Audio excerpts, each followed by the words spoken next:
Mr. Secretary, one of the issues, like Senator Burr has referred to and Senator Isaacson, I'm always asked about on my visits home is whether anybody will be ever held accountable for the scandals at the IRS. Let me just say that I've introduced legislation along with Senator Flake. Let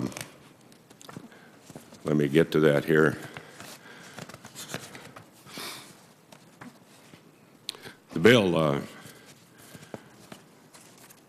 would stop the IRS from intimidating or targeting groups for their beliefs. 40 other senators have co-sponsored this bill. Last week, the House passed very similar legislation.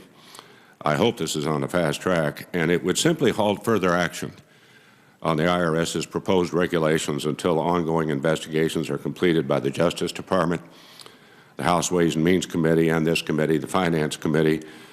I don't think it's controversial. Just let the full light of day shine on these practices before allowing the IRS to move to new restrictions on any political activity. So the bill freezes further IRS action for 1 year, would make it clear that the IRS can only enforce the regulations that were in place before all this mess began.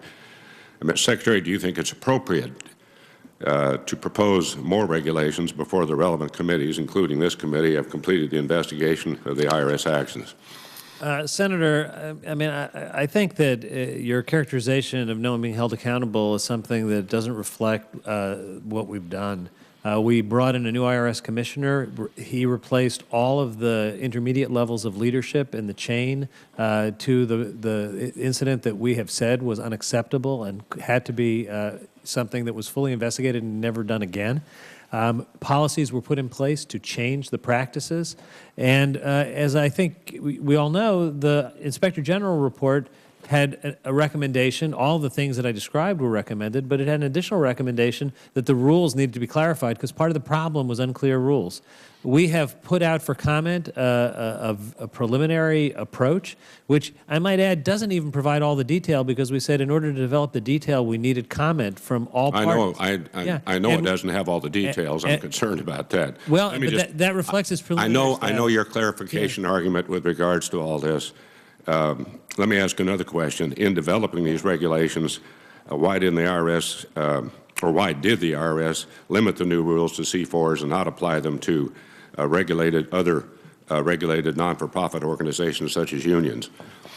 Well, the proposed rules went out and asked for comments on a broader range of areas. The final rules have not been written, and I think one of the reasons for going out was to get comment, and we've gotten it from right and left. There are over 150,000 comments. It's going to take a while to go through the comments. I'm not sure that any rule has gotten more comments, and we're going to go through them as quickly. Well, why don't we just wait until the investigations are over, and then you could take a look at that? I think only one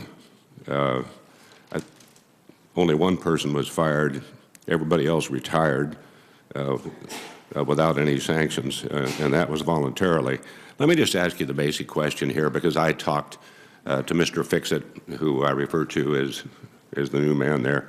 He indicated that he was just going to try to fix things at the IRS and that he didn't have anything to do with the investigation other than trying to get things behind everybody.